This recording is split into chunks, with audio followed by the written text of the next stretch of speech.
I'm gonna take you on a wild journey to discover the incredible world of the Andean Condor. And by the end, you'll know exactly why it's considered the biggest vulture on our planet.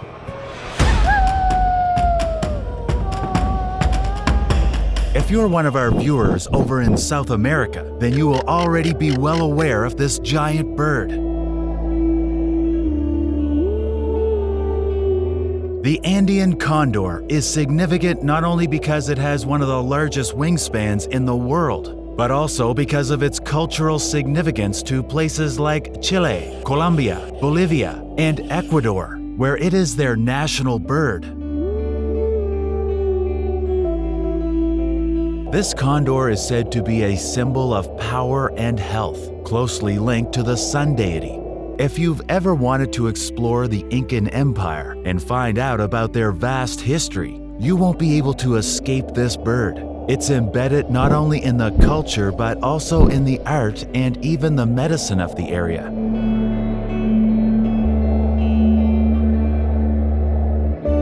Machu Picchu, one of the famous Incan landmarks, is said to be shaped like one of these birds. These big birds are raptors, meaning they are large birds of prey that fly down and scoop up their dinner.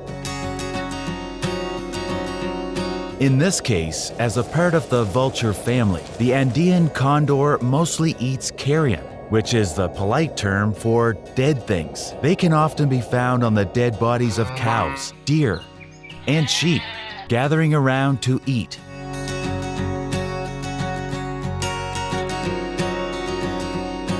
That doesn't mean they won't take to eating something living though, and can be seen hunting small animals.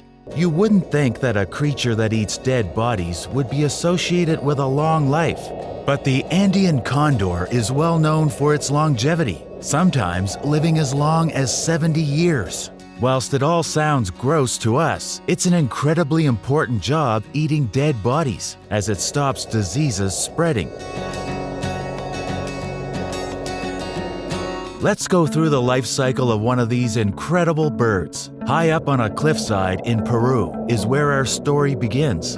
These are where Andean condors tend to lay their eggs. As vultures, they know that there are hunters who are opportunists and would happily snatch up an egg if given the chance. So keeping eggs out of the way from their grabby paws is a necessity. This nest belongs to Diego and Andrea, two Andean condors. Both of them are about 10 years old. This sounds old for a bird, but these condors don't become mature until they are between 6 and 8 years old, with food and environmental factors delaying when some of the changes they go through happen. The parents both take an active role in incubating and caring for the eggs. Andean condors mate for life and take on equal shares of the child-rearing work. The eggs take 54 to 58 days to hatch, or about 2 months. Today is the day that the babies are hatching. Out pops Maria and Luis, two tiny condors, ready to start their lives as one of the biggest birds in the skies. For now though, they're about the size of a tennis ball, can't fly, and can't hunt for themselves. Diego and Andrea will be looking after these fluff balls for about 2 years before they're ready to look after themselves. For now, that means both mom and dad will need to go out hunting to get enough food for the family. Today, it's Diego's turn, and he knows exactly where to go. A farm has had some animals die recently, as farms sometimes do, and the carcasses are being left out, a perfect meal for his little family. Flying down there, Diego starts eating, readying himself to bring some home. But something isn't right. There isn't much that can hurt a vulture. Their stomach acid is close to that of a car battery, and they are more than happy to get into a fight to defend themselves. But even so, there are things that can get through their defenses. One of those things is poison, something some farmers across the globe are using more of to ward off pests like foxes. But unfortunately, vultures get caught in the crossfire and pay the consequences. Unfortunately, today is the day that Diego discovers this. Back at the nest, Andrea is still caring for the chicks. With Diego gone, she is the sole parent and needs to get to work getting them the food they need. Without enough food, the chicks won't make it. But she can't be away from them for too long, or the chicks could get an unwelcome visit from a raven or an eagle. As a single mom, she does an excellent job, and it's not long until the chicks are fledglings.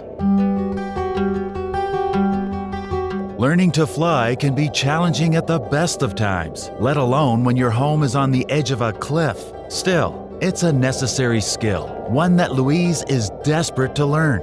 He's practicing his moves every day, copying Andrea. Maria is a little less enthused about the idea of jumping off the side of their nest and into the ravine below.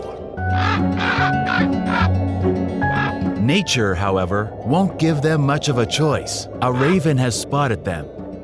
Andrea is away getting food, and the chicks aren't big enough to fight off something like this yet. Their only chance of escape is to fly.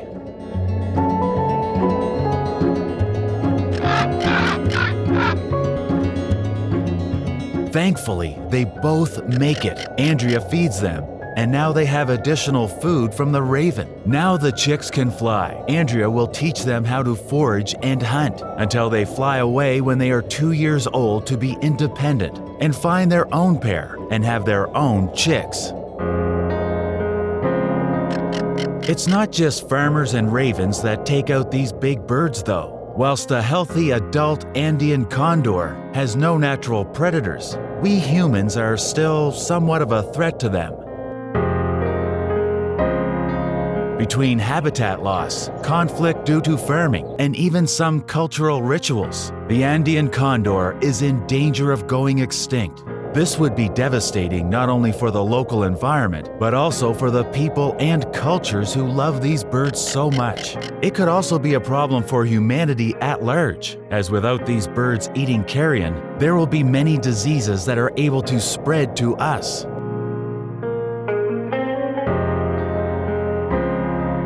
And we really don't want to find out if a pandemic can come from carrion.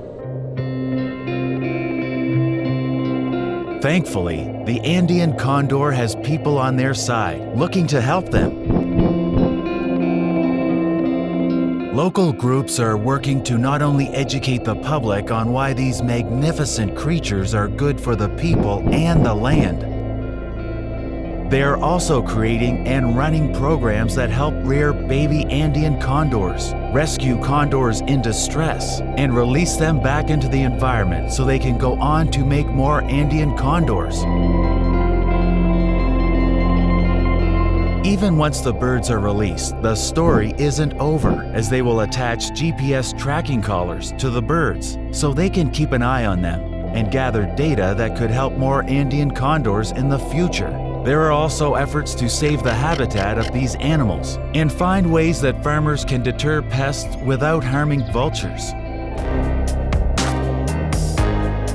Still, there are other threats that will take longer to solve. Cultural rituals that require the Andean condor are not easy to stop, and there is a question over if they should be stopped because of the cultural significance to the people of the area. The other problem, though, comes from hunters. Condors are killed for their feathers, their meat, and the thought that they have medicinal qualities. If the hunting isn't curbed, there is no way for conservationists to keep increasing the number of condors.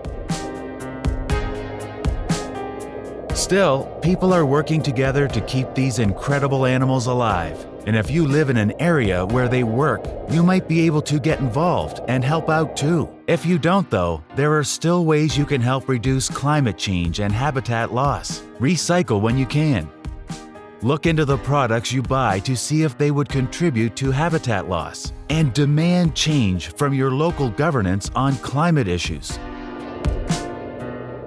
The Andean condor is an important animal for the environment, for the local culture, and for humans in general. Whilst the idea of animals eating carrion isn't pleasant, it's these intrepid cleanup crews that keep us all safe and healthy.